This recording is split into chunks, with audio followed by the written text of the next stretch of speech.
Mil gracias, María Isabel. Mil gracias por esa presentación, a ti, a Camilo, por tenernos en estos espacios de Tilataitas, a todos los Tilataitas que ahorita se nos están conectando. Hoy vamos a estar en una sesión que ya es la tercera de tres que hicimos, que hemos hecho.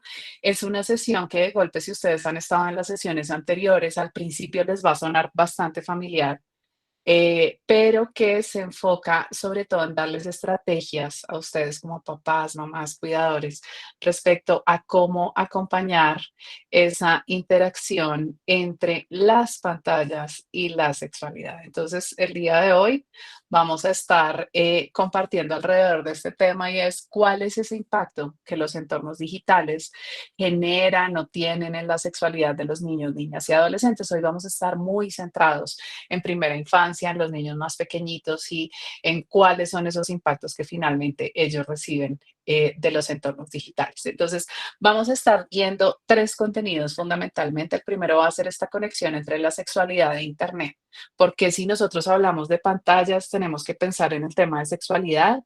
¿Por qué si estamos hablando de sexualidad tenemos que incluir en esas conversaciones el tema de Internet y las pantallas?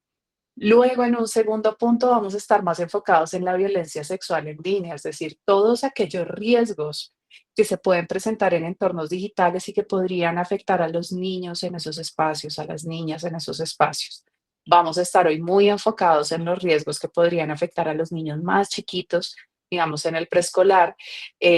No son los únicos que hay, pero la idea de hoy tampoco es que salgamos asustados con un montón de información que nos va a abrumar, sino que podamos enfocarnos en lo que es importante para el momento de la vida en el que sus hijos están. Y finalmente vamos a estar trabajando alrededor de cómo podríamos prevenir el riesgo. Entonces yo siempre cuando arranco estas sesiones les digo a los papás que vamos a tener como dos grandes momentos. Hay un primer momento que es de terror y confusión, donde vemos el problema, entendemos la gravedad de la situación, y donde empezamos a decir, ok, esto se puso serio, la cosa está compleja. Pero luego hay un momento de calma y tranquilidad, donde básicamente lo que nosotros vamos a hacer es revisar, bueno, si este es el riesgo que nosotros tenemos, ¿cómo en casa podemos actuar para prevenirlo? ¿Cómo podemos trabajar con los niños, interactuar con los niños para que puedan estar más seguros en los espacios digitales? Y básicamente eso es lo que vamos a tener en la sesión del día de hoy. Al final ustedes van a poder compartir sus preguntas, las dudas, las inquietudes que tengan. Entonces mi recomendación es la siguiente. Si tienen buena memoria, esperen hasta el final, levantan la mano y comparten su pregunta. Si a veces la memoria les falla, como me pasa muchas veces a mí, entonces escriban su pregunta en el chat para que nosotros la vayamos dejando ahí registrada. No importa, puede ser que, por ejemplo, tienen una pregunta en este momento y a lo largo de la sesión se respondió perfecto, pero déjenla ahí en el chat para que podamos responder todas esas dudas o inquietudes que vayan surgiendo el día de hoy. ¿Listo? Entonces, bueno, arranquemos con el tema de sexualidad de Internet. Entonces, cuando nosotros vamos a hablar de sexualidad de Internet, básicamente de lo que vamos a hablar es de un asunto de derechos, porque esa conexión entre sexualidad e Internet hace parte de la educación sexual integral, que es un derecho que los niños, niñas y adolescentes tienen. Todos desde el momento en que nacemos tenemos derecho a tener una educación sexual integral, es decir, una educación en sexualidad que nos permita conocer nuestros cuerpos, conocer nuestros afectos y saber cómo manejarlos, cómo gestionarlos en el día a día y en las interacciones con otros. ¿Qué nos va a pasar con esa educación sexual? Que es un proceso. Esto no es simplemente una clase, esto no es simplemente una actividad aislada que hacemos, sino que se da como un proceso que va a lo largo de todo el ciclo de vida de los niños y de las niñas. Entonces arranca cuando los niños y las niñas nacen, pero va a durar alrededor de toda la vida y a lo largo de toda la vida. Y entonces, como eso es un proceso, esa educación sexual se puede dar a través de procesos formales. Por ejemplo, esta sesión que estamos haciendo hoy, donde todos nos reunimos para hablar de educación sexual integral, para hablar de la conexión entre sexualidad y pantallas. Pero además también se puede dar a través de los procesos de socialización. Y aquí es donde esto se nos va a conectar con Internet. Porque, ¿qué pasa? Uno de los espacios donde en este momento los niños y niñas crecen y se desarrollan naturalmente son los espacios digitales.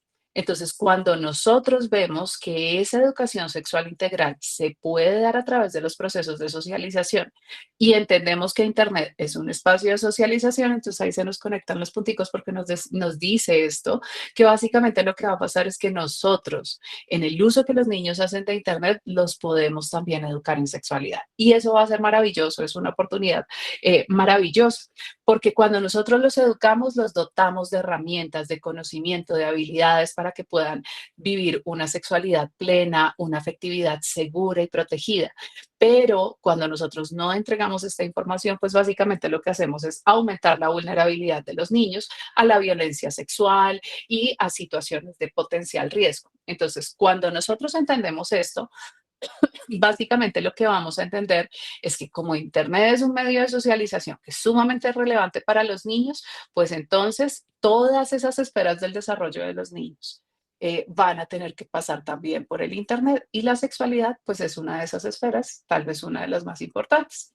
Entonces, lo siguiente que vamos a tener que tener en cuenta es que cuando nosotros estamos interactuando en línea, hay unos factores que son relevantes para esa comunicación que hacemos en línea. Esos factores relevantes van a marcar la forma en la que nosotros interactuamos y van a marcar también la forma en la que nos exponemos a ciertos riesgos. ¿Cuáles son esos factores? Por un lado, tenemos que en Internet podemos tener comunicaciones anónimas, es decir, nosotros podríamos estar hablando con personas que no conocemos. Nuestros hijos e hijas podrían y sin intención, no intencionadamente, estar interactuando con personas que ellos nunca han visto cara a cara. Esa interacción se podría dar.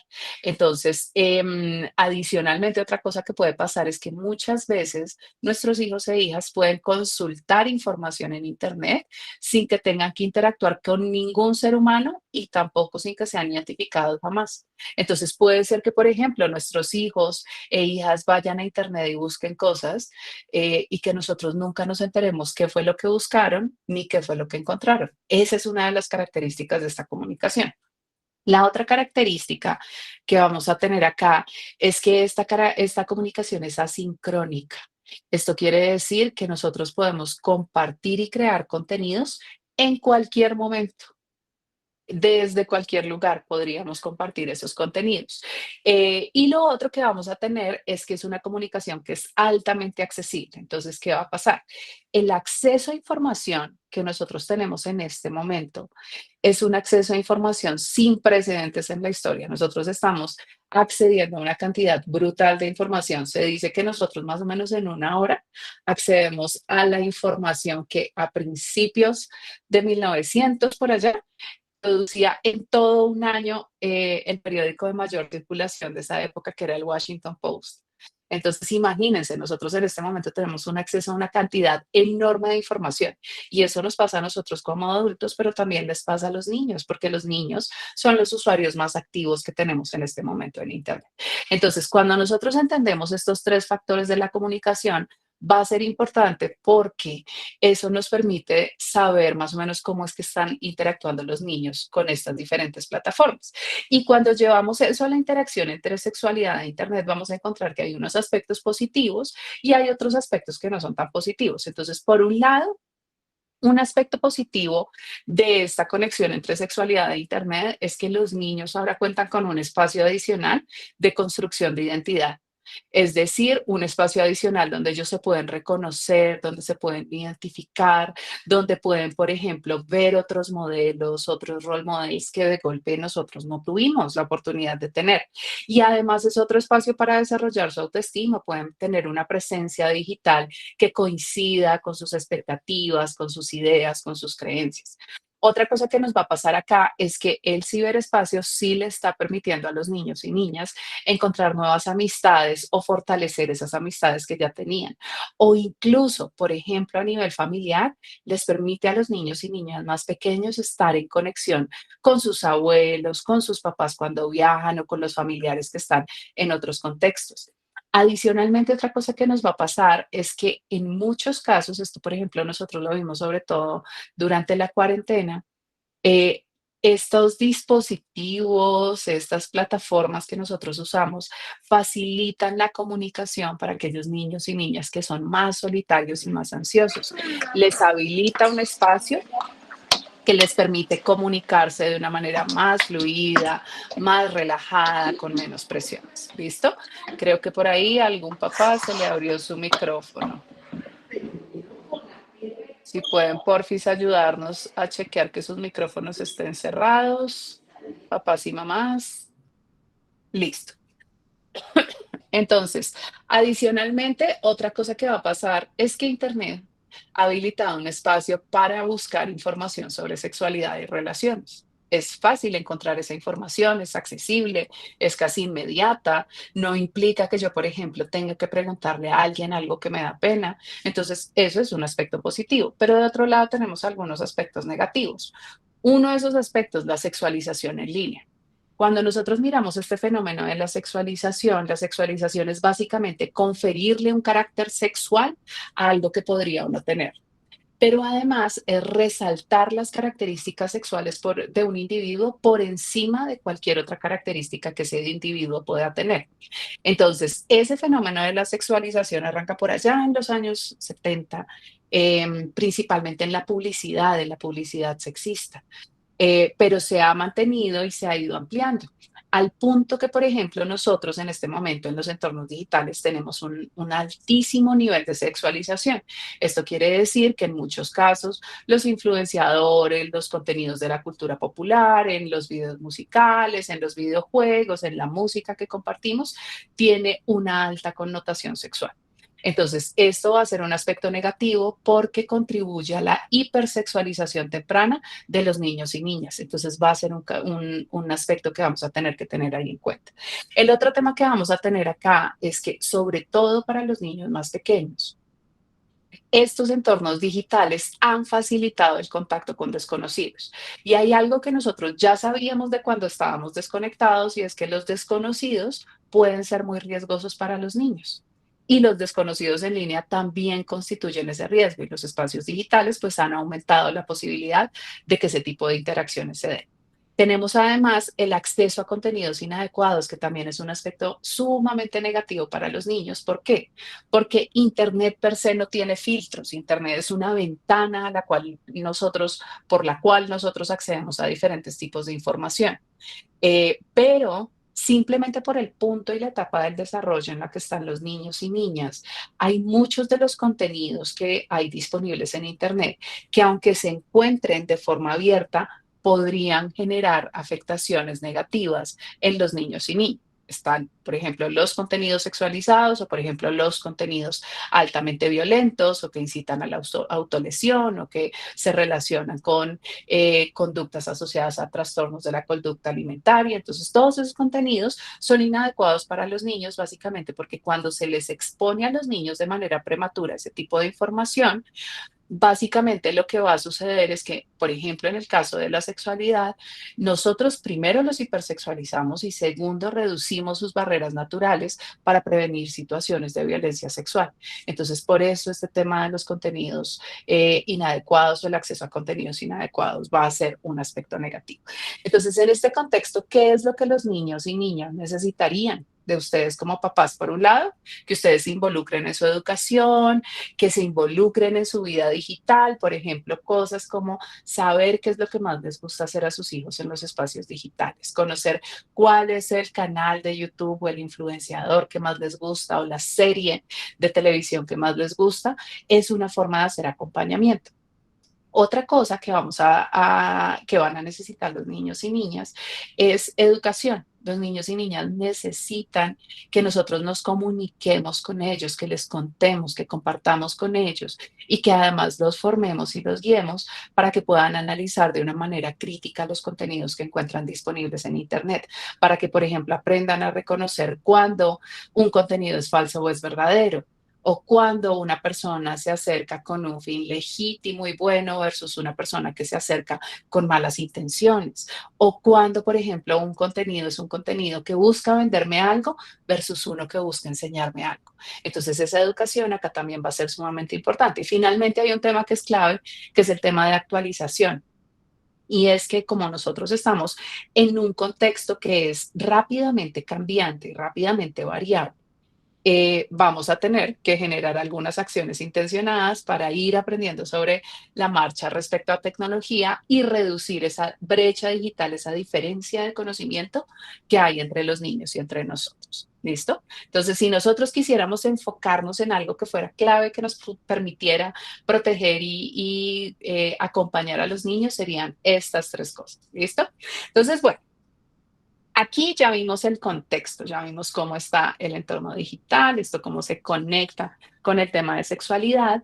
Y lo siguiente que vamos a revisar son los riesgos, que este es el momento que yo les decía de mayor terror y confusión. ¿Listo? Entonces, en este momento, básicamente, nosotros vamos a empezar a revisar cuáles son esas situaciones que podrían generar daños o afectaciones en los niños cuando estamos en esa conexión entre sexualidad y pantallas. Entonces, aquí lo primero es que esos riesgos asociados a la conexión sexualidad y pantallas van a venir por cuenta de los contenidos sexuales que hay en Internet. ¿Por qué? Porque son la primera aproximación que los niños podrían tener a situaciones de violencia sexual. Entonces, en este contexto, los niños más pequeños podrían encontrarse con algunos contenidos de este tipo riesgoso o algunos de estos contenidos nocivos cuando están navegando en Internet. Podrían encontrarse con estos contenidos desde cualquier dispositivo que usen y en cualquier momento simplemente por el carácter accesible que tiene Internet. ¿Listo? Entonces, ¿cuáles son esos contenidos? Por un lado, vamos a tener el contenido sexualizado, que es básicamente un contenido que lo que hace es conferirle este carácter sexual a algo que podría no tenerlo, como ya les había dicho, y donde esos atributos sexuales se resaltan por encima de cualquier otra cosa.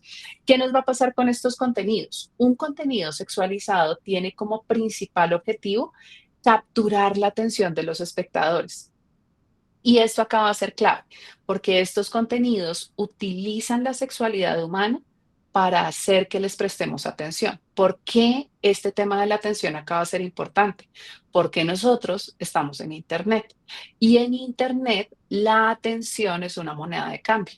Entre más atención le presten los usuarios a un sitio de Internet, a una plataforma, más recursos y más dividendos va a ganar esa plataforma. Entonces, ¿qué es lo que pasa acá? Hay muchos portales, influenciadores, plataformas que recurren a este contenido sexualizado para capturar la atención de los espectadores. ¿Por qué se recurre al sexo para capturar la atención? Imagínense que cuando nosotros éramos hombres y mujeres de las cavernas, éramos cavernícolas hace miles de millones de años. Parte de lo que empezó a pasar fue que nuestros cerebros se fueron poco a poco entrenando para prestar atención a los estímulos sexualizados, porque si nosotros estábamos atentos a los estímulos sexualizados, de eso iba a depender que nosotros pudiéramos pasar nuestros genes a la siguiente generación y de eso iba a depender la perpetuación de nuestra especie. Entonces, esa estimulación sexual es altamente relevante para el cerebro de los seres humanos, no de los seres humanos adultos, de los seres humanos en general, incluidos los niños. Entonces, ¿qué nos va a pasar con estos contenidos? Que muchas veces están disponibles en Internet, pero cuando un niño lo ve, pues puede ser que quede más fácilmente enganchado a este tipo de contenidos. Entonces, estos son unos contenidos donde ya sabemos el objetivo principal es capturar la atención de los espectadores, pero tenemos otro tipo de contenidos que son los contenidos pornográficos. Entonces, aquí básicamente lo que tenemos son materiales que representan actividades sexuales o actos eróticos entre personas mayores de 18 años, entre adultos. ¿Qué nos va a pasar con esto? Que estos contenidos tienen un objetivo diferente al de los contenidos sexualizados. En los contenidos sexualizados el objetivo principal es llamar la atención, capturar la atención usando la sexualidad. En los contenidos pornográficos, el objetivo principal va a ser provocar excitación sexual en el espectador, en el receptor. Entonces, aquí tenemos un fin que es mucho más sexual. En uno buscábamos capturar atención a como diera lugar, en este buscamos un propósito netamente sexual. Y finalmente vamos a tener los materiales de explotación sexual, donde básicamente lo que encontramos es cualquier representación de una persona menor de 18 años en una situación sexual o cualquier representación de las partes genitales de un niño, niña o adolescente. Entonces, si ustedes ven, nosotros arrancamos con una idea asociada a los contenidos sexuales de riesgo en Internet, que usualmente pensábamos, esto es pornografía. Y acá un poco lo que empezamos a ver es que no es solo la pornografía, que de hecho antes tenemos unos contenidos que son los contenidos sexualizados, que son más altamente accesibles y disponibles. Y adicionalmente tenemos los materiales de explotación sexual comercial, que es esta siglita que ustedes ven acá, que son contenidos que ya afectan directamente a los niños porque los involucran como parte activa de la producción del contenido. ¿Listo? Entonces, ¿por qué esos contenidos van a ser contenidos riesgosos? En el caso del contenido sexualizado, lo que tenemos es que refuerza la hipersexualización de las niñas. Entonces, nosotros acá podríamos encontrar que con esa hipersexualización empezamos a ver comportamientos o conductas sexualmente inapropiadas o hipersexualizadas en los niños. Entonces podríamos ver que los niños, por ejemplo, los niños más pequeños, pueden empezar a hablar de temas sexuales para los cuales todavía no están preparados y que a veces ni siquiera entienden. Podrían empezar a tener comportamientos sexualizados con ellos mismos o hacia otros niños. Y esto constituye un riesgo sumamente importante porque básicamente lo que hace es que por un lado estas conductas sexualizadas van a generar daño en los niños y niñas que las reciben, pero además esas conductas sexualizadas nos están hablando de que ese niño o esa niña que está teniendo ese tipo de comportamiento altamente sexualizado o sexualmente inapropiado ha estado expuesto y ha sufrido una forma de daño. ¿Listo? Entonces, ese es el primer daño que vamos a tener. Adicionalmente, con el contenido pornográfico, principalmente en las edades en las que están sus hijos en preescolar, con esos contenidos vamos a tener un riesgo y es que son fácilmente accesibles. O sea, a estos contenidos se puede acceder por accidente a través de 6 clics. Bastaban cuando yo empecé a trabajar en este tema y ahora bastan tan solo 3 clics accidentales para llegar a pornografía. Adicionalmente, otra cosa que les puede pasar a los niños más pequeños es que un día ellos puede que hubieran accedido por accidente. Pero como este contenido es tan relevante para el cerebro de los seres humanos, cuando los niños ven ese contenido, una manera de procesarlo es a través de la curiosidad. Entonces van a buscar ver más de esos contenidos o verlos por más tiempo para tratar de entender qué es eso que pasa allí y para lo cual sus cerebros todavía no están preparados. Y otra cosa que puede pasar es que a veces hay niños que ven estos contenidos y como son unos contenidos tan confusos, puede ser que no lo conversen con nadie, pero estos niños se van a sentir mal, van a decir, uy, no, yo siento que yo vi algo raro, algo que no está bien. Puede que se sientan avergonzados y parte de lo que hemos encontrado es que esto que arranca como un sentimiento de culpa o de vergüenza, a medida que los niños van creciendo, va afectando su autoestima, su autoimagen, su autoconcepto y la forma en la que ellos se perciben a sí mismos como buenas o malas personas. Entonces, nosotros arrancamos por un contenido como este, simplemente una imagen que los niños ven, pero estos contenidos generan unas afectaciones que son importantes en el desarrollo de los niños. Y con los materiales de explotación sexual comercial, ¿qué nos va a pasar? Aunque estos son menos disponibles en el Internet abierto, digamos, uno los podría encontrar, pero no es tan usual encontrarlos. Lo grave que nos va a pasar con esto es que este tipo de contenidos transmiten en Internet la idea de que es normal tener actividades o interacciones sexuales entre personas menores de 18 años o con personas menores de 18 años. Lo que hace es normalizar la actividad sexual con ellos. Entonces, en ese sentido, constituye un riesgo porque aumenta la probabilidad de que el abuso sexual se dé para niños, niñas y adolescentes. Entonces, este es, digamos, como el mayor foco de riesgo que tenemos nosotros en este momento. A través de qué plataformas acceden los niños a estos contenidos. Entonces, esta imagen que ustedes están viendo acá es de un estudio que hizo Tigo UNE en el 2018 con una universidad, con AFIT, acá en Colombia, para entender un poco cuáles son los riesgos y oportunidades que hay en el uso de Internet para los niños. Entonces, en ese estudio que hicieron con estudiantes colombianos de entre 9 y 16 años, lo que ellos encontraron es que el principal punto de acceso a contenidos sexualizados o contenidos de tipo sexual o pornográfico para los niños y niñas en Colombia es el celular. Que en un 47% de los casos, estos niños dijeron, yo entré a este tipo de contenidos a través de mi celular. El segundo es una tablet o un iPad y el tercero es un computador portátil. Entonces, ¿qué va a pasar acá? Es casi como que entre más pequeñita la pantalla, más probabilidad hay de que nuestros hijos entren o accedan a este tipo de contenidos. ¿Cómo van a acceder a ellos a estos contenidos? Pueden tener un acceso accidental.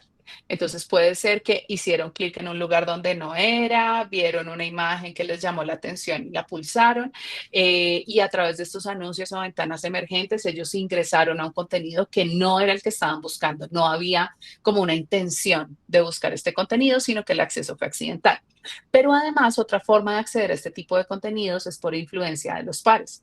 Entonces, con los niños más pequeñitos a veces nos pasa que, por ejemplo, en la ruta del colegio o, por ejemplo, en los procesos de socialización en el colegio, un niño que ha estado previamente expuesto le dice a los otros niños, oye, busca este término en Google y mira lo que te va a salir. Entonces los niños van y desde la curiosidad acceden a esta información, pero esto se da como parte del proceso de socialización. Aquí no hay una mala intención de un niño hacia otro, de querer abusar o de querer hacer daño, sino se da como parte de ese proceso de socialización por un lado, pero también como parte del proceso de tratar juntos de entender algo que todavía ellos no entienden. Esta forma principalmente ocurre con los varones, pero no solo pasa con los varones, también podría pasar con las niñas, pero donde más la vemos es en los varones. Y con las niñas, lo que más se suele ver es que podrían acceder a estos contenidos por influencia de un adulto, que puede ser un adulto conocido o desconocido. Entonces, acá lo que tenemos es que es una persona que le dice a la niña, oye, mira, tú has encontrado esta información en línea, alguna vez has hecho esta búsqueda, ¿por qué no buscas esto? ¿Por qué no miras esta imagen? O comparten, por ejemplo, imágenes a través de diferentes plataformas. Entonces, de esta forma es en la forma en la cual los niños pueden acceder a estos contenidos. ¿Qué nos va a pasar? En los primeros años, casi que el acceso que nosotros vamos a encontrar es un acceso accidental. Y esto es básicamente porque los niños no conocen los detalles de una actividad sexual. Entonces, al no conocer los detalles, esa no es una duda que les surja naturalmente en sus cabecitas. Entonces, lo que va a pasar es que cuando acceden a este contenido, no es porque tuvieron una duda que los hizo ir a buscar, sino porque accidentalmente llegaron a eso. Alguien les contó, alguien les dijo, ve y buscas esto, o ellos accidentalmente, por un clic en un lugar indebido, accedieron a esa información. ¿Listo? Para que lo tengamos acá súper en cuenta. Entonces, bueno, ¿qué pasa? Cuando yo empecé a trabajar en este tema específico del acceso a pornografía, uno empezaba a hablar de este tema con los niños más o menos a partir de los 9 años, que era cuando se empezaba a dar el acceso por primera vez a contenidos sexualizados o pornográficos. Lo que pasa es que después de la pandemia, primero los niños accedieron de manera masiva a las plataformas digitales y a Internet. Segundo, empezaron a acceder a edades más tempranas. Entonces, nosotros antes de la pandemia teníamos más o menos que los primeros accesos a Internet de los niños estaban alrededor de los 6 o 7 años. Después de la pandemia, encontramos que los niños empezaron a acceder a Internet alrededor de los 3 o 4 años. Entonces, se redujo la edad de inicio. Pero además, otra cosa que pasó es que en esa reducción y en ese acceso repentino que se dio, aumentó el equipamiento de los niños más pequeños. Entonces, nosotros empezamos a tener niños que ya no empezaban a tener celulares a los 10, 11, 14 años, sino que empezaron a tenerlos a los 4, 5, 6 años, su propio celular, que en ese momento particular de la historia fue para acceder a cosas que eran importantes para ellos, por ejemplo, al estudio, a la comunicación, a los servicios de salud, pero que en un contexto como el que estamos ahora ya se han vuelto innecesarios en este momento de la vida. Entonces, digamos, acceso tan temprano y tan prematuro de los niños a las plataformas digitales y como haber levantado todos los límites que nosotros teníamos para poderlos proteger durante la pandemia, hizo que muchos de estos riesgos, las edades de exposición a muchos de estos riesgos se redujeran.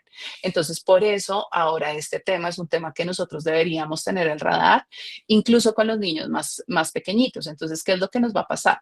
Muchos de estos contenidos sexuales o esta información sexual disponible en Internet es información gratuita y uno puede acceder a ellos sin pagar absolutamente nada. Cualquier persona podría hacerlo, pero además son altamente accesibles y podemos ingresar a este tipo de contenidos desde cualquier dispositivo que se conecte a Internet.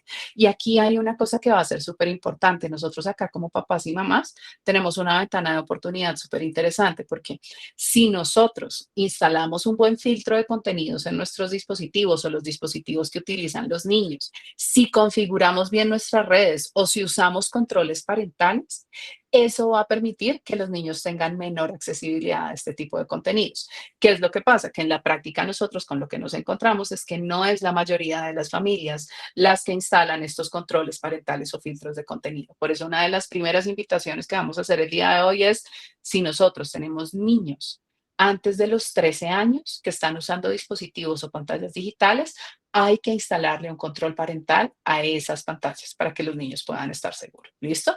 El otro tema que vamos a tener es que en estos momentos este tipo de contenidos que son contenidos riesgosos tienen un carácter ilimitado. Entonces nosotros vamos a encontrarlos en video, en audio, en imagen, como muñequitos animados, por ejemplo, es una cosa que a ustedes les podría pasar. A veces estos contenidos, por ejemplo, están en canales de YouTube que son dirigidos a niños, donde nosotros encontramos cientos o miles de videos que son para niños y en uno de esos videos, en la mitad, hay 40 segundos de un contenido que es explícitamente sexual o enfocado directamente a sexualidad adulta. Entonces, se podrían encontrar en cualquier parte, en cualquier formato, pero además esas prácticas sexuales que representan también son ilimitadas, podrían dar muchas ideas que en el contexto de la primera infancia podrían ser ideas que distorsionen lo que nosotros empezamos a construir respecto a la sexualidad. ¿Listo? Y finalmente el otro tema que vamos a tener acá es el anonimato, que no hay que tener una gran interacción para poder acceder a estos contenidos y esto podría dificultar que los adultos se den cuenta de que hubo acceso a este tipo de contenidos. Entonces, ¿qué pasa? Cuando nosotros vamos a ver en la práctica, si nosotros tenemos papás que han establecido filtros de contenido, que revisan los historiales, que hacen un monitoreo cercano, estos papás se dan cuenta muy rápidamente. Pero si tenemos papás que no hacen un monitoreo tan cercano, la razón por la que nos damos cuenta es porque, por ejemplo, los niños empiezan a tener pesadillas, empiezan a tener comentarios altamente sexualizados, cambian su vocabulario hacia un vocabulario más sexualizado o incluso empiezan a tener comportamientos sexualmente inapropiados. Y es por ahí que empezamos a decir qué está pasando con este niño, empezamos a revisar y decimos, ah, lo que pasa es que se ha encontrado con contenidos inapropiados en los espacios digitales. Entonces, por eso va a ser tan importante que nosotros empecemos a tener este tema en el radar, empecemos a conversar de este tema. ¿Listo? ¿Qué nos va a pasar adicionalmente? Que ahora, como hablábamos al principio, tenemos una nueva tecnología que es la inteligencia artificial. Por ahora estamos en la inteligencia artificial generativa, que es básicamente una línea de código que toma todo el conocimiento disponible en Internet, toda la información disponible en Internet, y a partir de eso genera respuestas que son altamente probables a partir de lo que aprendí. Esa es la inteligencia artificial que tenemos ahora. Pero, ¿qué implica en el escenario de sexualidad y niñez? Por un lado, tenemos que, como yo les contaba, los niños han empezado a acceder a edades cada vez más tempranas a Internet. Internet se ha optimizado de una manera impresionante para recopilar datos e información de los usuarios. Entonces, ¿qué nos podría pasar con los niños? Muchos de estos sistemas de inteligencia artificial, por ejemplo, en los navegadores, en las redes sociales, en las plataformas de búsqueda, en plataformas como YouTube, por ejemplo, que es una plataforma que les gusta mucho a los niños, pueden recolectar datos sensibles de los niños. Y esos datos sensibles los están recolectando todo el tiempo y los recolectan de diferentes fuentes. Entonces, recolectan lo que buscamos, recolectan el tiempo que pasamos viendo un contenido, recolectan los contenidos o los creadores de contenido que nosotros seguimos. Si nosotros, por ejemplo, no mantenemos las cámaras cubiertas y le hemos dado acceso a nuestras cámaras a esas plataformas, recolectan el lugar de la pantalla donde yo pongo la mirada, cuánto tiempo paso mirando una determinada imagen, en dónde hago scroll en la pantalla, recolectan demasiada información. Y eso, digamos, en la experiencia de un adulto o de un usuario adulto, pues básicamente se traduce en que cada vez vamos a encontrar contenido más afín a nosotros. pero en la experiencia de los niños implica que ellos se van a volver cada vez más predecibles para los sistemas informáticos. Y ser altamente predecible implica ser altamente manipulable. Entonces, parte de lo que podría pasar es que estos niños a futuro pierdan su privacidad. Tendríamos sistemas que, por ejemplo, han estado haciendo reconocimiento biométrico de los niños desde que son pequeñitos, desde que están en primera infancia hasta que llegan a la edad adulta. Podríamos tener sistemas que, por ejemplo, han guardado demasiada información privada de los niños, pero además podríamos tener sistemas que, como tienen tanta información, influencian a los niños y niñas para que tomen decisiones en un sentido u otro. Entonces ahí tendríamos un escenario de menor autonomía. El otro tema que vamos a tener es la exposición al grooming y a la sextorsión. Imagínense que nosotros, justo en este momento, estamos trabajando en una investigación, que es esta investigación de inteligencia artificial generativa. Y en esa investigación, básicamente, lo que nosotros hacemos es leer y entender las conversaciones que personas consumidoras de contenido sexual con niños tienen en Internet profunda, en la Darknet se llama eso. Y parte de lo que hemos empezado a encontrar es que ellos han empezado a utilizar herramientas de inteligencia artificial para afinar sus esquemas de conversación con los niños y de persuasión para los niños. Es decir, utilizan la inteligencia artificial para entender mejor a los niños y manipularlos mejor para posteriormente abusarlos y explotarlos sexualmente. Entonces, ahí tenemos el otro riesgo y el otro riesgo que vamos a tener está relacionado con todo el tema de desinformación y normalización de comportamientos nocivos. Entonces, ¿qué es lo que nos pasa? Como la IA se alimenta de toda la información disponible en Internet, esa información que está disponible en Internet la hemos creado nosotros, los seres humanos. Muchos de nosotros tenemos sesgos de pensamiento, tenemos ideas estereotipadas de lo que significa ser hombres y ser mujeres, y esas ideas pues han ido transmitiéndose a las inteligencias artificiales. Para que ustedes vean un ejemplo, miren esto. Ayer tenía una sesión con niñas. Es un grupo de niñas que están interesadas en empezar a revisar posibilidades para analizar sus carreras en el campo de ciencia, tecnología e innovación. Y entonces dentro de la presentación quería incluir fotos de mujeres que estuvieran en el mundo de ciencia, tecnología e innovación. Entonces fui a Microsoft Designer y le dije, dame una imagen de una persona que sea experta en ciencia y tecnología e innovación y que se dedique a desarrollar nuevas herramientas tecnológicas para que su país sea un pionero en tecnología. Entonces, cuando le pregunté esta pregunta, este pantallazo que ustedes ven acá es en Microsoft Designer, pero también se lo pregunté a la IA de Meta, el modelo de Llama que tiene Meta en WhatsApp.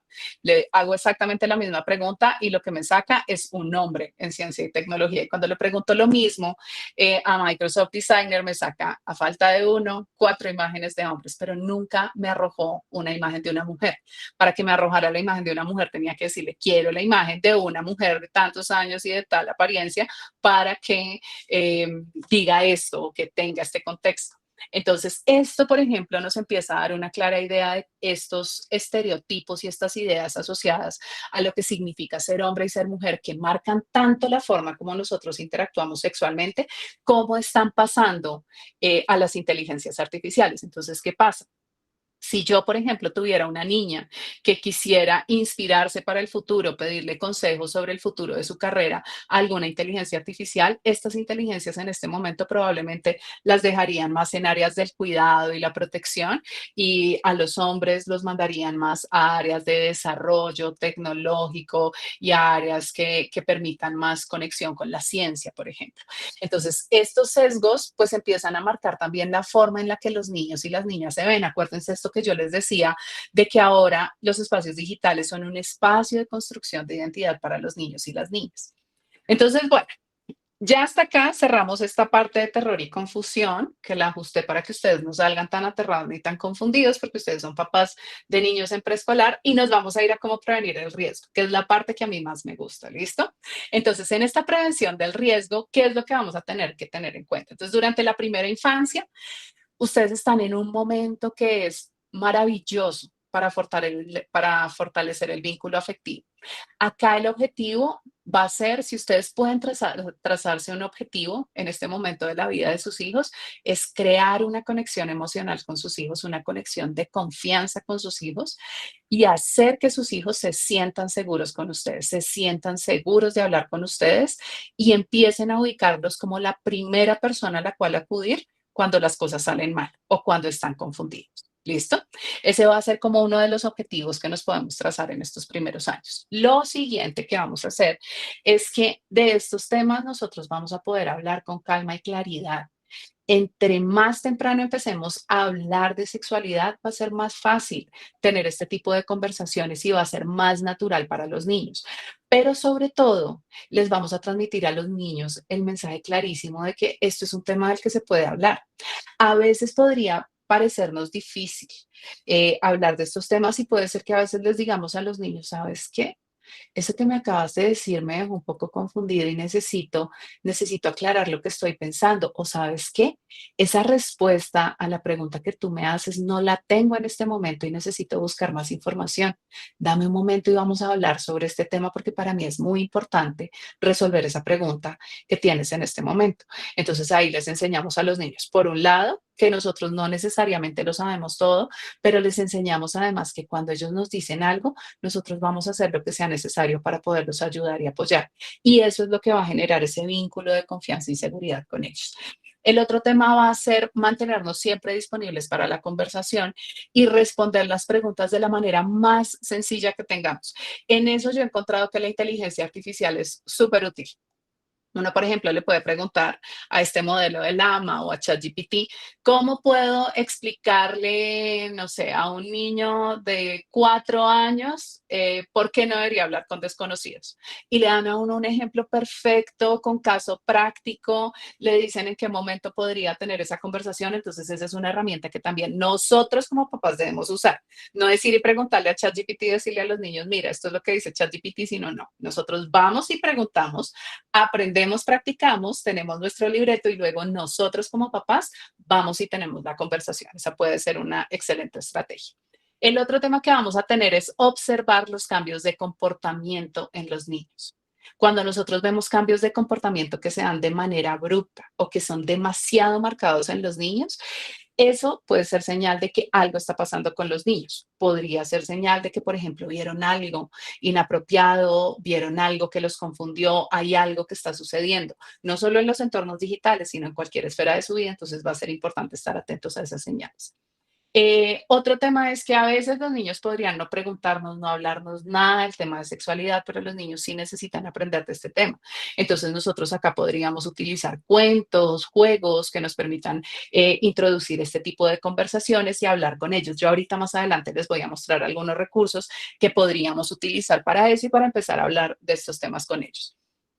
Y el otro tema es aprovechar esas situaciones cotidianas que nosotros tenemos para enseñar sobre el cuerpo de los demás, sobre los límites, sobre el respeto. Entonces, por ejemplo, enseñarles a los niños respecto a los límites personales. Cuando tomamos prestado el juguete de otro, es que es de otra persona y a esa persona no le gusta que cojan sus juguetes. Entonces, lo mejor es decirle a ese niño o a esa niña, ¿me puedes prestar tu juguete? Es que quiero jugar. De esa manera tú le muestras respeto, tú respetas sus límites y puedes tener una mejor interacción con la otra persona y sobre todo respetas que eso que tiene la otra persona es de ella y no te pertenece. Entonces, cuando nosotros tenemos estas conversaciones en las situaciones cotidianas, vamos a tener dos grandes oportunidades. Número uno, tranquilizamos la conversación porque es una conversación que se puede dar en cualquier contexto. Y número dos, aumentamos las posibilidades de repetición. ¿Qué pasa? Que nosotros repitamos una y otra vez es la clave de que los niños aprendan. Y si no, piensen cuántas veces a ustedes les repitieron, amárrate los cordones y cepíllate los dientes. Entonces, la repetición es la clave del aprendizaje y entre más nosotros repitamos en estos primeros años y hagamos consistentes esos aprendizajes, más fácil va a ser para los niños y niñas incorporarlos. ¿Listo?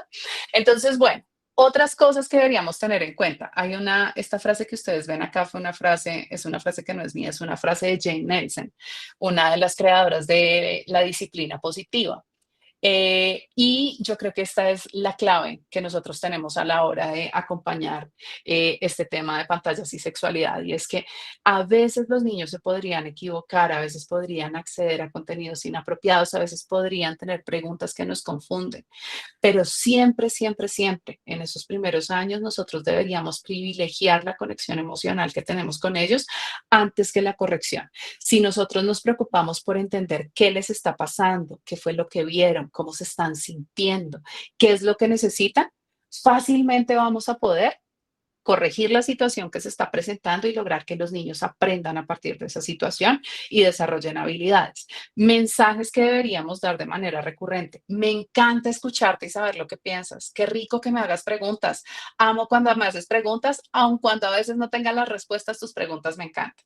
Si algo te preocupa o te hace sentir raro, tú siempre vas a poder decírmelo. Yo estoy acá para eso y para eso somos los papás y las mamás. Aunque tú creas que algo podría molestarme, yo siempre, siempre, siempre voy a preferir saber y que tú me cuentes lo que está sucediendo. Entonces, estos mensajes básicamente lo que van a permitir es construir esa conexión y esa base segura que necesitan los niños y niñas para poder confiar en nosotros y sobre todo para que cuando el riesgo se presente, ese riesgo no escale. ¿Qué va a pasar? Muchas de las cosas que yo les voy a compartir en este segmento no son estrategias que van a eliminar el riesgo por completo. Lo que van a hacer es que si el riesgo se presenta, ese riesgo no escala. Yo lo puedo detectar a tiempo para intervenir, proteger a los niños y evitar que el riesgo les haga daño. ¿Listo? Y eso va a ser clave acá. Entonces, bueno, vamos a tener 4 grandes temas para conversar. El primero va a ser su imagen en línea. ¿Qué tenemos y nosotros que saber y ellos que saber respecto a la imagen de ellos en los espacios digitales? ¿Por qué su imagen, la imagen de su cuerpo, de su cara, es tan importante y hay que proteger? Luego vamos a revisar el tema de huella digital. A medida que nosotros vamos navegando en Internet, vamos dejando pequeños daticos y pequeños rastros que permiten identificar quiénes somos y dónde estamos. Entonces, esa huella digital le va a pasar a cualquier navegante de Internet, la va a dejar cualquier navegante de Internet. Y nuestros hijos son navegantes de Internet. Entonces, vamos a revisar qué es esa huella digital y cómo la podemos proteger con los niños más pequeñitos. Luego vamos a revisar el tema de los contenidos sexuales. Uno, ¿cómo habla de contenidos sexuales con los niños en primera infancia? ¿Qué se les dice? ¿Qué hacemos? ¿Qué recomendaciones les deberíamos dar? ¿A qué debemos estar atentos? Los vamos a ver allí. Y finalmente vamos a revisar cómo podemos establecer límites y acompañar de una mejor manera el uso de pantallas. ¿Listo? Entonces arranquemos por la imagen en línea. Entonces acá vamos a arrancar con este videito. ¿Listo?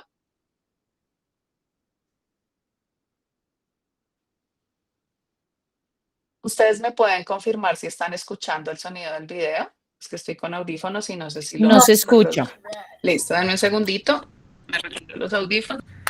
Porque creo que aquí sí ya se escucha. Denme un minuto. Ahí ya lo oyen. Sí, sí. Oh,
ok, entonces este video, ¿por qué se los quise compartir? Porque cuando nosotros hablamos de la imagen en línea, principalmente de los niños en la primera infancia, necesariamente tenemos que hablar de sharing. El sharing es básicamente el comportamiento de compartir en redes sociales imágenes asociadas con el proceso de crianza de nuestros hijos e hijas. Entonces, imágenes, el sharing no necesariamente es algo malo. Cuando un papá o una mamá comparte comparte desde el orgullo y amor absoluto por su hijo, por su hija. Pero, ¿qué es lo que sucede? Que como es una imagen de una persona que está en un proceso de desarrollo, que además es un proceso, en una parte de ese proceso que es tan vulnerable como la primera infancia, exponer o sobreexponer a los niños a través del sharing en redes sociales y espacios digitales puede generarles daños y afectaciones importantes.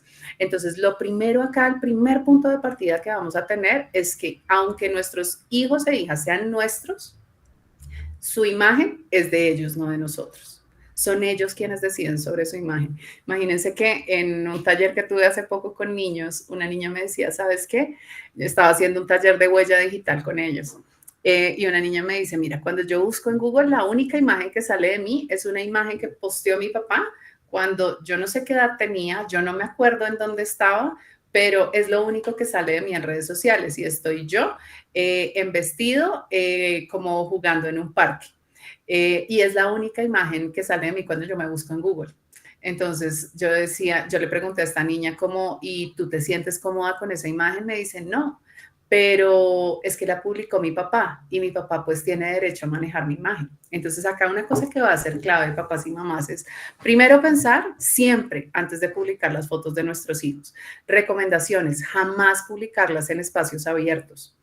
Idealmente, por ejemplo, WhatsApp ya permite que nosotros publiquemos o compartamos imágenes por un intervalo de tiempo limitado, imágenes temporales que alguien puede ver, por ejemplo, la familia puede ver, pero que no se almacenan en las galerías, que no se pueden extraer, que no se pueden copiar. Esa forma de compartir es mucho más segura para los niños.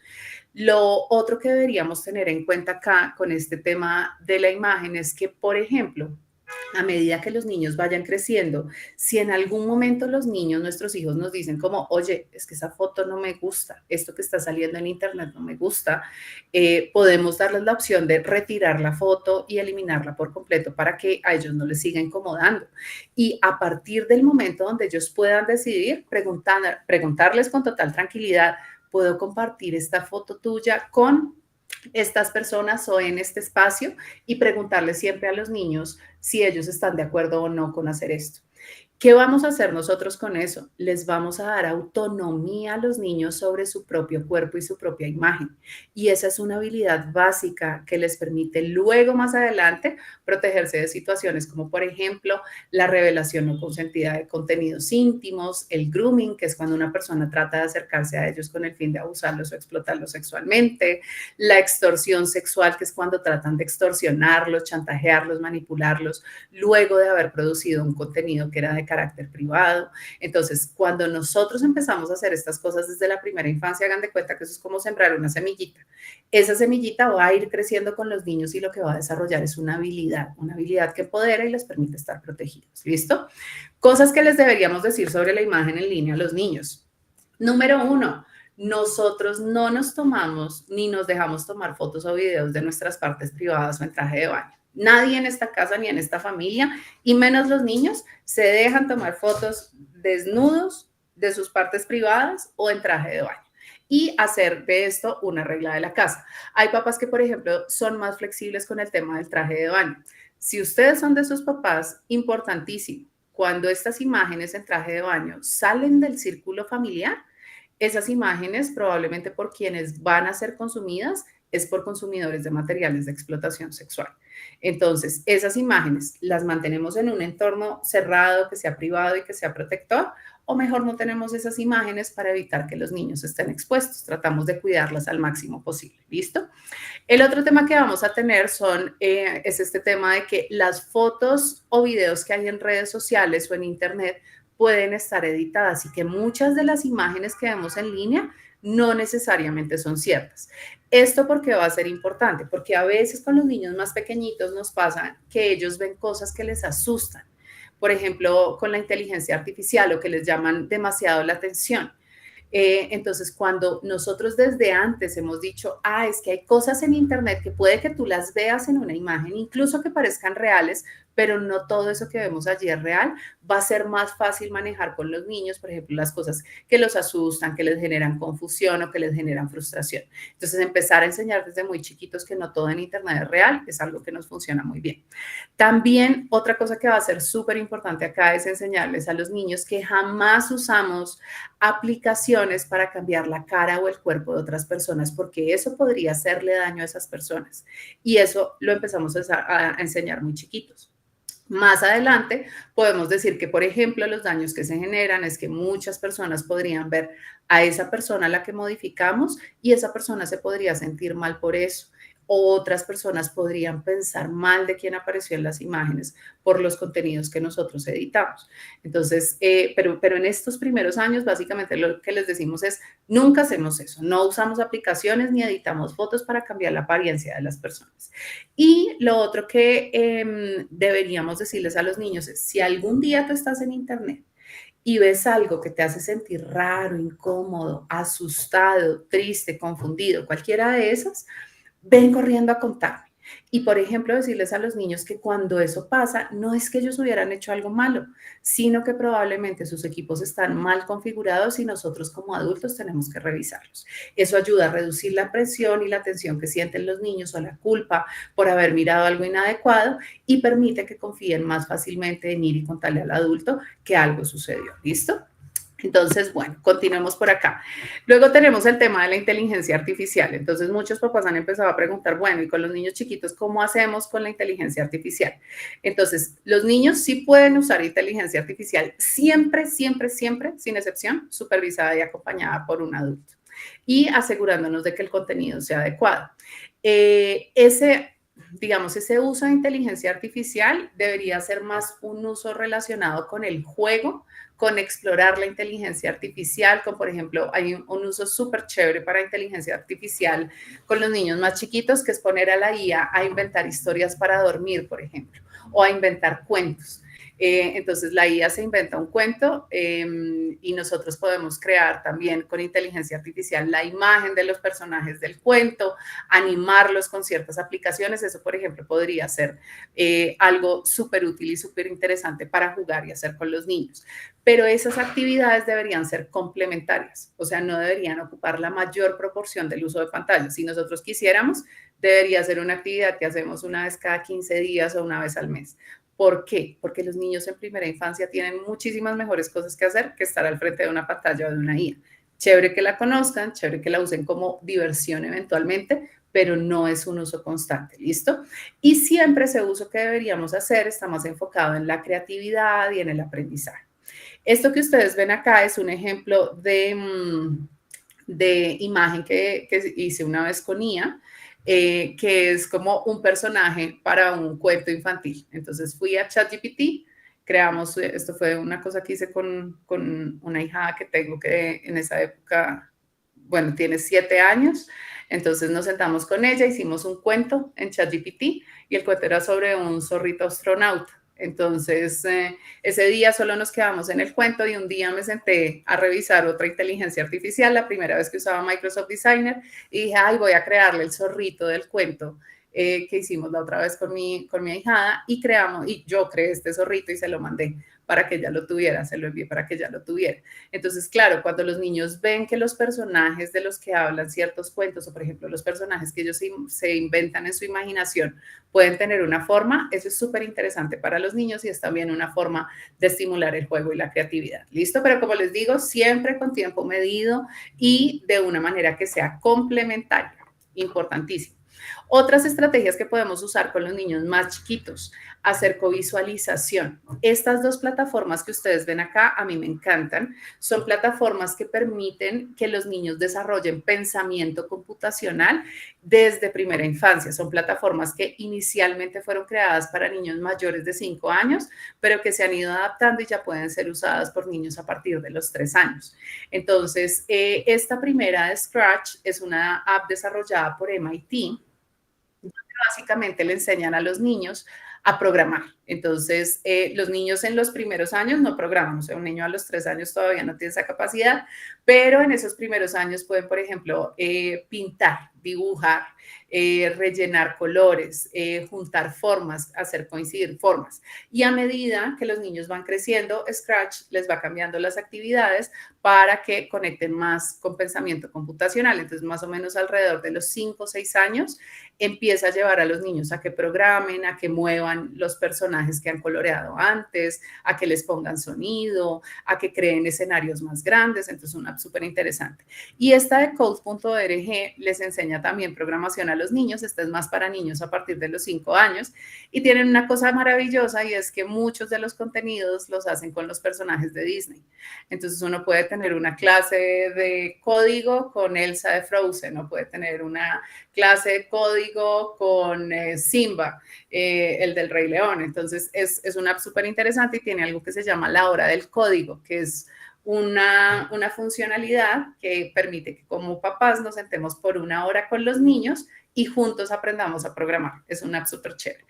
Otras cosas que podríamos hacer, eventualmente jugar un videojuego juntos, ver un video educativo, usar Google Earth o Google Maps para mirar el lugar a donde nos vamos a ir a vacaciones, crear playlists en Spotify, por ejemplo, con podcasts infantiles, de cuentos que les puedan gustar a ellos, hacer visitas virtuales a museos, o toda la parte de pedirles, por ejemplo, a los niños también podríamos decirles, oye, ¿yo cómo podría hacer para buscar cierto contenido en Internet? ¿Cómo puedo hacer para encontrar en YouTube este contenido, por ejemplo? Hacer esas preguntas relacionadas con cómo usar Internet nos permiten saber cómo los niños lo usan, cuál es su lógica, pero sobre todo cómo se están protegiendo y cómo ven su seguridad, y a partir de eso nosotros podemos hacer ajustes. ¿Listo? Entonces, estas son varias estrategias que podríamos usar allí. Otro tema para conversar, el de la huella digital. Entonces, para hablar de huella digital, lo primero que nosotros necesitamos es que los niños aprendan el concepto de adultos de confianza. Entonces, este concepto de adultos de confianza básicamente implica que los niños sepan que un adulto de confianza es una persona mayor de 18 años que quiere cuidar de él o de ella, que además escucha a ese niño o esa niña y que además le ayudan a ese niño o esa niña cuando lo necesita. Este concepto los niños lo deberían reconocer muy fácilmente desde los primeros años, más o menos desde los 3, 4 años, los niños deberían empezar a reconocer quiénes son sus adultos de confianza. En los primeros años, los adultos de confianza van a ser papá y mamá, pero cuando los niños empiezan a ir al colegio, es bueno que tengan, por ejemplo, adultos de confianza en el colegio, su profe del salón, alguien muy cercano a ellos, dentro del contexto escolar que sea adulto. Va a ser importante que los tengan porque esos adultos son los adultos con los que ellos van a conectar si algo malo sucede. Otro tema que va a ser súper importante con los niños chiquitos es mantener siempre las cámaras cubiertas. ¿Por qué? Porque a veces los niños, simplemente por el uso que hacen y por la exploración que hacen de los dispositivos, podrían activar sus cámaras e incluso enviar contenido sin que nosotros sepamos o sin que nos demos cuenta. Una vez me pasó con un sobrinito, es el hijo de mi cuñado. Un día vino a quedarse conmigo y ese día estábamos viendo YouTube y apareció un video mío y él me dijo, tía, ¿tú eres youtuber? Y yo le dije, no, pues es un video que salió en YouTube, pero yo no soy youtuber. Me dijo, ay, yo sí tengo contenidos en YouTube. En esta época él tenía 6 años. Me dijo, yo sí tengo un canal de YouTube. Le dije, ¿cómo así que tienes un canal? Entramos a su canal y en ese canal habían juegos, videos de ellos, él con un primito jugando a escondidas, haciendo tareas, mostrando su casa, mostrando sus juguetes. Habían como 7 videos en ese canal de YouTube y ningún adulto en la familia sabía que los niños tenían ese canal. Fue a partir de ese descubrimiento que hicimos que nos dimos cuenta que él tenía ese canal. Entonces, parte de lo que empezamos a hacer con ellos fue empezar a cubrir las cámaras, enseñarles que por las cámaras no podemos compartir información si no le pedimos ayuda a un adulto, si un adulto no nos está acompañando, que a veces no está mal grabar o tomar fotos, pero los adultos necesitan saber qué tipo de fotos o videos están grabando y que, por ejemplo, nunca se toman fotos o videos de personas desnudas o con sus partes privadas descubiertas, no compartimos información personal como la casa, la dirección de la casa o como nos llamamos, ese tipo de cosas.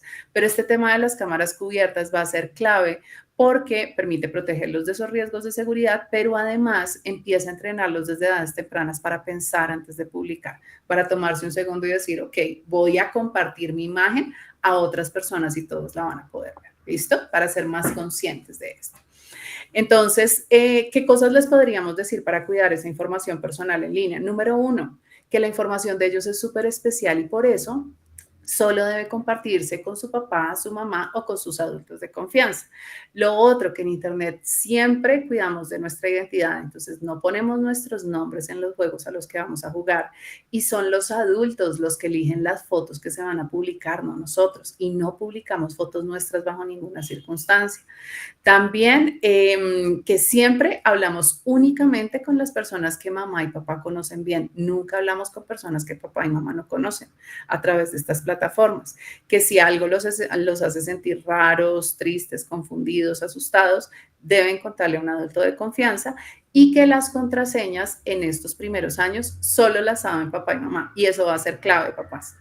Importantísimo que solo ustedes sepan las contraseñas. ¿Qué pasa? Los niños son súper hábiles y a veces simplemente mirándonos saben, por ejemplo, cuáles son los códigos de desbloqueo de los dispositivos, de los controles parentales. He visto casos con las claves de las tarjetas de crédito. Entonces va a ser también responsabilidad de nosotros como papás que mantengamos esa información. En estos primeros años solo debería ser para nosotros. Los niños no deberían tener acceso a esa información. ¿Listo? Entonces, bueno. ¿Qué pasa si en algún momento se publica información privada en línea de sus hijos? Entonces, por un lado, es importante reconocer que este tipo de publicaciones puede generar miedo, tristeza, vergüenza en los niños cuando algo se comparte sin su consentimiento. Entonces, sí se genera un impacto real.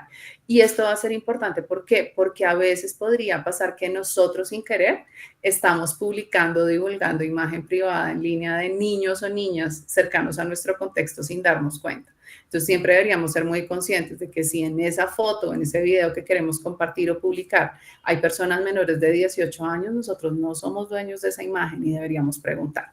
Por otro lado, siempre va a ser útil cuando sucede una situación de riesgo, reportar.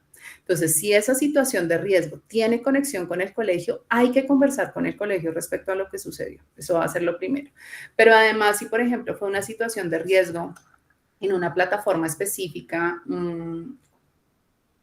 o con un usuario específico en Internet, vamos a tener que reportar esa plataforma o ese usuario. Eso usualmente se hace en 3 punticos o una flechita hacia abajo que hay en los perfiles, en las diferentes redes sociales, en los diferentes contenidos. O también, por ejemplo, en YouTube aparece una banderita abajo de los videos. Ahí podemos reportar a las plataformas.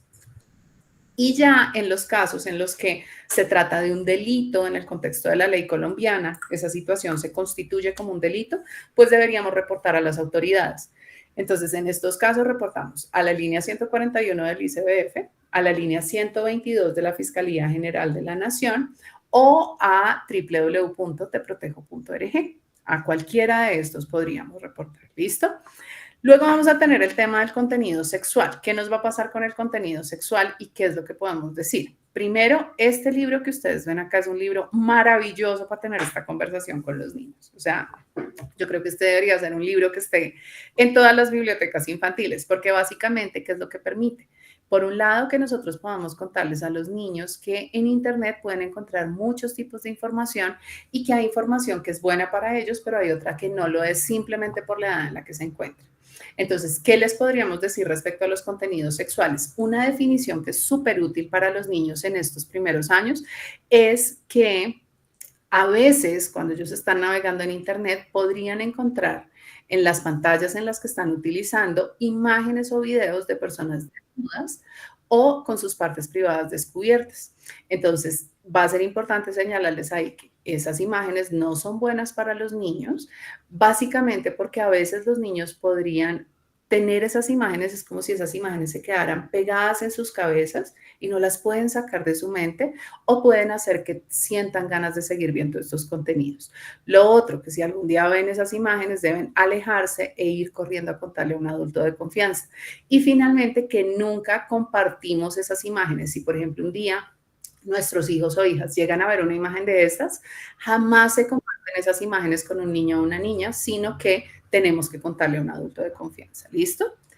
Entonces, vamos a continuar por aquí con el tema del acompañamiento y límites. Entonces, ¿qué nos va a pasar? Nosotros tenemos 2 grandes estrategias.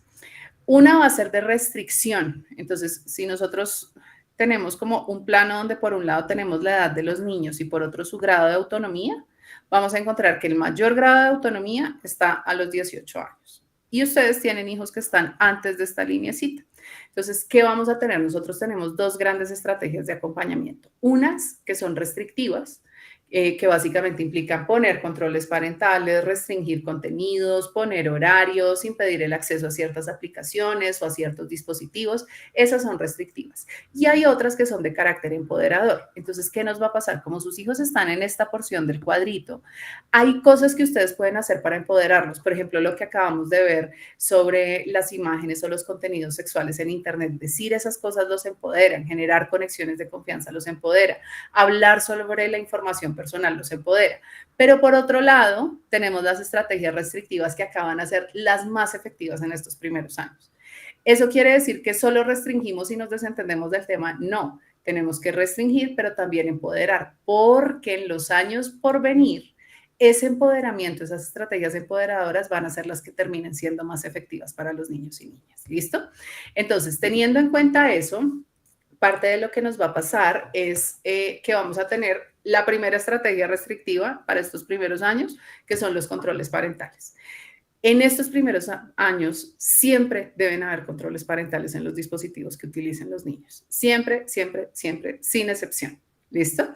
Estos que les dejo acá son controles parentales que vienen nativos en los sistemas operativos de los diferentes dispositivos. Hay para Mac, para Windows y para dispositivos Android. A mí el que más me gusta es este de Android, este de acá. Me parece chéverísimo, tiene un muy buen nivel de filtrado, tiene funcionalidades chéverísimas como por ejemplo que permite inactivar los dispositivos de los niños durante las noches, filtra la tienda de aplicaciones para que en la tienda de aplicaciones solo aparezcan aplicaciones educativas. Entonces es un control parental súper interesante. ¿Cuál es la restricción que tiene? Que para que lo podamos usar, el dispositivo que usen los niños debe ser un dispositivo Android. Es como el único pero que tiene. Todos funcionan perfecto, todos vienen preinstalados en los diferentes equipos, todos son gratuitos, no hay que pagar por ellos, pero no son los únicos que hay. También, por ejemplo, los papás acá en Colombia utilizan mucho uno que se llama Custodio, que es muy bueno, pero ese tiene costo, hay que pagar mensualmente un fee para poder usarlo. Y hay otro que a mí me gusta que se llama Bark, que es un control parental que es desarrollado en Europa y me gusta porque tiene detección proactiva de amenazas. Esto quiere decir que ellos están trabajando todo el tiempo con las líneas de denuncia en Europa, reciben los casos y van desarrollando protecciones específicas para los casos que empiezan a tener más incidencia. Entonces, un control parental también que es súper interesante. Hay muchos, hay diferentes, hay de todos los tipos, de todos los precios, de todas las formas. Lo importante acá va a ser que ustedes siempre, siempre, siempre, y sin excepción, si le entregan un dispositivo a un niño antes de los 13 años, ese dispositivo traiga un control parental. ¿Listo? Una pregunta recurrente que hacen los papás es ¿cuánto tiempo de pantallas deberían tener los niños al día? Entonces, miren esta tablita. Nosotros acá tenemos actividad física, alimentación, higiene, tiempo de sueño y tiempo escolar. Cuando sumamos todas esas actividades, vamos a tener días de 26 y 22 horas, pero estas actividades no incluyen socialización, lectura, juego, tiempo en familia, que son actividades críticas para el desarrollo en esta etapa de la niñez. Entonces, ¿qué va a pasar? Si nosotros a esto le ponemos 1 hora de pantallas al día, pues vamos a tener niños que necesitan días de más de 24 horas para poder simplemente hacer lo que necesitan para su desarrollo mínimo. Entonces, la recomendación es que los niños deberían tener una exposición de máximo 1 hora al día de pantallas en uso recreativo. Si van a aprender algo, si van a desarrollar alguna habilidad o si se van a comunicar con una persona, ahí no tenemos un límite tan marcado. Pero ¿qué pasa? Para los niños en estas edades, en estos primeros años, tenemos otra recomendación y es que siempre menos pantallas va a ser mejor. Entonces, entre menos pantallas tengan, más seguros van a crecer, más adecuado va a ser su desarrollo. ¿Listo? ¿Qué deberíamos evaluar si este tema como de máximo 1 hora al día y entre menos pantallas mejor no les funciona? La alimentación y el sueño. Sus hijos duermen y se alimentan de manera adecuada, perfecto. Sus hijos además hacen al menos 1 hora de actividad física intensa al día, si es así, vamos bien. Tienen además tiempos de calidad en familia y con amigos. y además van bien en el colegio y tienen sus tareas al día y tienen un buen desempeño escolar, si estas áreas están bien, vamos bien. Pero, ¿qué pasa? Si alguna de esas áreas está mal, entonces vamos a tener que revisar. Por ejemplo, si no están comiendo bien porque cuando se sientan a desayunar o almorzar tienen una pantalla al frente y si no es con pantallas no comen, eso nos dice que hay que sacar las pantallas de los espacios de alimentación para que los niños se puedan enfocar.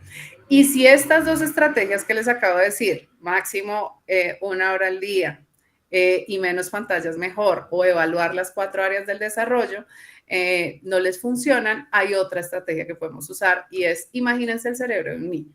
Este cerebro de ese niño llega a un punto del día donde se aburre. Y ese cerebro de ese niño tiene 2 opciones. Una opción es conectarse y es maravilloso porque el niño se olvida de su aburrimiento y lo mejor de todo, deja de molestar. Es maravillosa esa solución. Pero de otro lado tenemos otra opción y es que ese niño se va a aburrir. Si no le entregamos la pantalla, ese niño se va a frustrar, va a buscar opciones, va a empezar a reflexionar sobre qué es eso que le está pasando, qué es eso que está sintiendo, va a empezar a reconocer eso que está sintiendo y va a buscar alternativas para resolver eso que está sintiendo y sentirse mejor. Y eso permite que ese niño desarrolle habilidades. Esta fue otra cosa que yo le aprendí a Jane Nelson. Jane Nelson siempre decía, como papás, nosotros deberíamos tener apuestas de largo plazo. Cuando nosotros preferimos alcanzar metas a largo plazo en la crianza, eso va a ser mucho más efectivo que alcanzar metas en el corto plazo. ¿Qué pasa? Cuando nosotros en lugar de entregarle un dispositivo a un niño, lo que hacemos es que permitimos que él interactúe con el mundo y reducimos ese uso de pantallas, esos niños necesariamente van a desarrollar habilidades. Estos días he estado trabajando en diferentes focus groups con niños para entender un poco cuál es el uso que hacen de Internet. Y una de las cosas con las que me he sorprendido es que ellos principalmente están utilizando los dispositivos para hacer gestión de las emociones difíciles. Se sienten tristes, miran el celular. Están aburridos, miran el celular. Pasó algo con sus amigos, miran el celular. Les va mal en el colegio, miran el celular. Cualquier emoción o cualquier sentimiento que sea desafiante para los niños, ellos lo están empezando a resolver con sus celulares. Y esto es gravísimo porque básicamente de lo que nos habla es de que han perdido la oportunidad de desarrollar por su propia cuenta estas habilidades. Entonces, si nada de lo anterior sirvió, revisen esto y piensen cuál es el objetivo que ustedes quieren alcanzar con los niños. ¿Quieren que simplemente se olviden de todo y dejen de molestar o quieren que desarrollen habilidades que les permitan ser competentes en el futuro? Y a partir de eso yo sé que van a encontrar la mejor respuesta. ¿Listo? Entonces, edades ya para ir cerrando para tener en cuenta. Antes de los 6 años, papás y mamás, menos pantallas siempre va a ser mejor. En el pasado, esta edad eran los 2 años. Nos decían antes de los 2, menos pantallas mejor, pero la nueva evidencia nos dice antes de los 6, menos pantallas mejor. Hemos encontrado que afecta, por ejemplo, los procesos de atención. Tener una sobreexposición a pantallas antes de los 6 años afecta los procesos de atención, afecta además el desarrollo del lenguaje. Por el desarrollo del lenguaje se afectan además las habilidades de interacción social y adicionalmente estamos empezando a ver afectaciones en el desarrollo de las funciones ejecutivas, como por ejemplo la autorregulación y el control. Entonces, antes de los 6 años, menos pantallas mejor. Los 13 años son la edad mínima recomendada en los términos y condiciones establecida por las redes sociales en los términos y condiciones para acceder a redes sociales. ¿Qué pasa? Es una edad mínima establecida por las redes sociales. Ojo que es como ellos son los dueños del negocio y son los interesados en que nos conectemos. Y esa edad es la edad mínima en este lado del mundo, pero si nos vamos, por ejemplo, para Europa o para Australia, la edad mínima son los 16 años. Entonces, no es como que a los 13 sí o sí tiene que tener la cuenta, no, sino que a los 13 ya podría tenerla, pero eso depende del niño. Si tiene las habilidades, puede tenerla, pero si no, no. Y los 14 años son la edad recomendada para tener el primer celular con plan de voz y datos. A veces nosotros quisiéramos entregar celulares antes, entonces en ese punto detengámonos y pensemos, ¿para qué quiero entregar el celular? ¿Este celular le va a servir a mi hijo para gestionar una necesidad inmediata o me va a servir a mí para generar una necesidad que es mía y no de mi hijo? Revisemos eso y sobre todo revisemos, ¿nuestros hijos han cumplido antes con las reglas que les hemos establecido? ¿Nuestros hijos han tenido problemas en el uso de dispositivos? ¿Nuestros hijos saben regularse? Si la respuesta es sí, puede que los 14 años sea una edad adecuada, pero además es una edad mínima recomendada, no es mandatoria, no tendríamos por qué entregarlos a esa edad. Si vemos que están en capacidad, lo podemos hacer, pero si vemos que necesitan más tiempo, también está bien darles ese tiempo. ¿Listo? Recursos que se pueden llevar para que tengan ahí a la mano. Este primero de acá es un kit papás que desarrollamos desde Grupo Opciones junto con Red Papás, que se llama el kit Papás Conectados para Protegerte. Si ustedes tienen alguna duda en relación con toda la parte del manejo y la prevención del abuso y la explotación sexual en entornos digitales, en este kit van a encontrar las respuestas a muchas de las preguntas que tienen. Este contenido de Aulas en Paz fue un contenido desarrollado para niños y esto que ustedes van a encontrar cuando escaneen este código son videos de YouTube que son maravillosos porque tienen muñequitos, dibujitos, personajes que a los niños les encantan, pero que además les enseñan regulación emocional sin tener que recurrir a una pantalla. Los niños aprenden cómo calmarse, cómo respirar, cómo gestionar la tristeza, cómo gestionar la ira, aprenden un montón de cosas. Y estos otros que también me encantan, este de Common Sense Media es un recurso maravilloso para cuando, por ejemplo, ustedes, sus hijos les dicen, oye, papá, es que quiero este videojuego, oye, mamá, es que quiero ver esta serie, o papás, quiero comprarme este libro, y ustedes no saben exactamente de qué se trata este contenido, ustedes pueden ir acá a Common Sense Media, buscar el contenido del cual quieren saber, y aquí les van a dar recomendaciones de si ese contenido es apto o no para la edad de sus hijos, les van a contar qué contenido, de qué contenido se trata, pero además les van a dar una guía de conversación para que sus hijos, si sus hijos ven ese contenido, ustedes pueden hablar con ellos al respecto.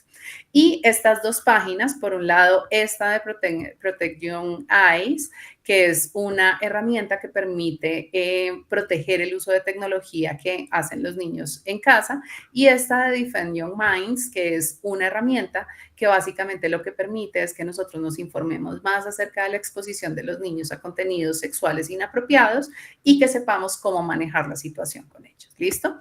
Entonces, ya con esto cierro mi presentación por el día de hoy y voy a dejar de compartir para poderlos ver. ¿Listo?